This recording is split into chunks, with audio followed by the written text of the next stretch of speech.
Good morning. I was just sitting here with my coffee, watching the light move across this empty table. It's a beautiful table. Jerry and I picked it out, 40 years ago now. Solid oak. It's seen a lot of life. Homework, birthday cakes, piles of library books I was cataloging. We thought retirement would be our long, slow sunset together. We had it all planned out. Let me tell you about the life we built. It wasn't in a boardroom. It was in a three-bedroom colonial in Westerville, Ohio. The walls were practically made of memories. Photos of Jennifer's first steps, Michael's high school graduation, the window over the sink where I'd watch for Jerry's car to come up the drive after his shift.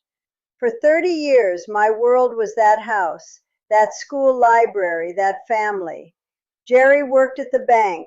I was surrounded by children's books and sticky fingers, and our life had a rhythm to it, a good, solid rhythm. We were a team, did everything together. Grocery shopping, laundry, arguing over what to watch on TV. It was a full life, a loud life. Then the losses started. They came quietly, one after the other, like someone turning down the volume on the world. My mom passed in 2015 after a long fight with Alzheimer's. I retired that same year, thinking Jerry and I would finally have our time. And then Jerry got sick. Pancreatic cancer, 2017. The world just stopped. He was gone by 2019. After the funeral, the house didn't feel like our home anymore. It became an echo chamber. I'd walk from room to room, and all I could hear was the absence, the silence where his laugh should have been. So I did what I thought was the brave thing. I sold it, all of it. The table, the photos packed away, the life we'd made. I moved here to Arizona for a fresh start, sunshine and a new beginning. But nobody tells you how much work it is just to be alone. The days here are beautiful, and they're all exactly the same. I'd wake up, make one cup of coffee, not two, stare at a calendar with nothing on it. I've been a CEO of my own little universe for 30 years, running a household, a library, a family, and retirement took everything from me. The job, the title, my partner, my purpose, all of it, just gone. I have wonderful children, Jennifer in Denver, Michael in San Francisco. We talk. I see the grandkids on FaceTime. I love them more than anything. But a memory can't hold your hand when you're scared in the middle of the night. And you don't want to burden them with that. You just don't. So there I was, 70 years old in a quiet apartment with nothing but time and this terrifying question, is this all there is? This is where the real work began. Not the work of building a life, but the work of building a life all over again, from the ground up. And let me tell you something, it's the hardest thing I've ever done. The turning point wasn't a single day. It was a Tuesday. I remember because the trash bins were out on the curb. I just finished a video call with my book club back in Ohio, the one thing I tried to keep from my old life. We said our goodbyes and the screen went black. And I just sat there in this beautiful, silent Arizona living room, and I looked at my own reflection in the dark monitor, and I saw her. Just a woman in a quiet room, not a wife, not a librarian, not a busy mom with a carpool to run, just Barbara. And for the first time, I was terrified of her. I didn't know who she was supposed to be anymore.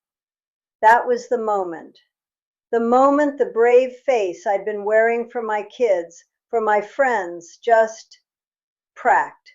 The fresh start felt like a blank page I was too tired to fill. The loneliness didn't just bite then. It swallowed me whole. You can be in a room full of sunshine and still feel a chill right in your bones. The immediate aftermath was quiet. I didn't cry, I just stopped. For 3 days, I barely left the couch. I'd watch the light move across the floor, same time every day, like a clock I didn't have to wind. I'd forget to eat. The mail piled up.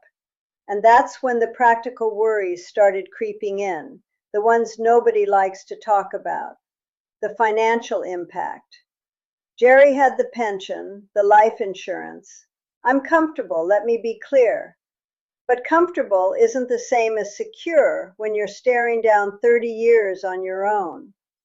Every bill was a reminder. His Social Security check stopped. The cost of this new apartment, the health care premiums that go up like clockwork. It felt like the ground beneath me, the one thing I thought was solid, had gotten just a little softer. I'd been a CEO of a household budget for decades, but this was different. This was forever. And forever is a long time to make a mistake. What I lost, it was beyond the obvious. I didn't just lose Jerry. I lost my witness, the person who remembered our first apartment, the way Michael used to mispronounce spaghetti, the exact color of the walls in our first house. When he died, a whole library of memories closed its doors, and I was the only one left with the key. You start to wonder if you imagined it all, and your identity, it dissolves. You spend your life being someone's something, a daughter, a wife, a mother, the librarian. Then one day you're just a person on a pension statement, a name on a mailbox. You look in the mirror and you think, who am I now? And who is going to need me tomorrow? That's the real retirement shock. It's not the gold watch. It's the silence that comes after the applause. It's trading a to-do list a mile long for a calendar so empty it echoes. I had built this wonderful, noisy life, and I outlived it. And starting over at 70 felt like being asked to build a house with nothing but my own two hands, and everyone else had gone home for the day. The descent wasn't dramatic. It was slow. It was skipping a morning walk because what's the point? It was realizing I'd gone 72 hours without speaking a single word out loud. It was the terrifying thought that this quiet, shrinking world might be all there was left for me. That the best of my life was not in front of me, but in photo albums packed away in a storage unit. And let me tell you something, that is a dangerous place to be. When you've been a rock for everyone else, you don't know how to ask for someone to be a rock for you. You just sit at your beautiful empty table and you wait for the light to move. The worst of it was the silence. Not an empty house silence, but the silence inside you. I'd go days, and I mean literal days, without speaking a single word out loud. I'd realize it when my own voice sounded strange to me, like a rusty hinge. You start talking to the television. You have full conversations with the dog. This got more details about my day than any human being. And the children. Let me tell you something I wish someone had told me. Your children love you. They do. Jennifer calls every Sunday like clockwork. Michael sends funny memes. But they have their own lives, their own emergencies, their own miles of to-do lists. You become a calendar item, a scheduled check-in, and you're so grateful for it, but you also hear the distraction in their voices. You learn to read the pauses. You start editing your news. Oh, just a little dizzy spell, nothing to worry about. You don't want to be the problem. The need becomes something you swallow. What festered wasn't their absence, it was my own need. the unspoken question that hung over every call. Do you still need me? And the terrible, quiet answer. They didn't, not like before. My job was done. I had worked so hard to make them independent, and I succeeded. And some days, that success felt like the loneliest place on earth, the holidays. That first Thanksgiving alone in Arizona. I made a small turkey breast just for me, and I sat at that beautiful empty table, and I remembered the chaos. Our house in Ohio, every surface covered, Jerry carving, the kids arguing over the wishbone, my mother's famous sweet potato casserole, the noise of it, the glorious, exhausting noise. And now my table was quiet and perfectly set, and I would have given anything to clean up a single spilled glass of milk. That's when the darkest thoughts come. Not in a dramatic way. They just drift in. You're watering the plants and you think, if I didn't do this, how long would it take for anyone to notice? You calculate it, the time between Sunday calls. You realize you have become a series of scheduled appointments in other people's lives. Your existence is something someone has to remember to check on. You start to feel invisible.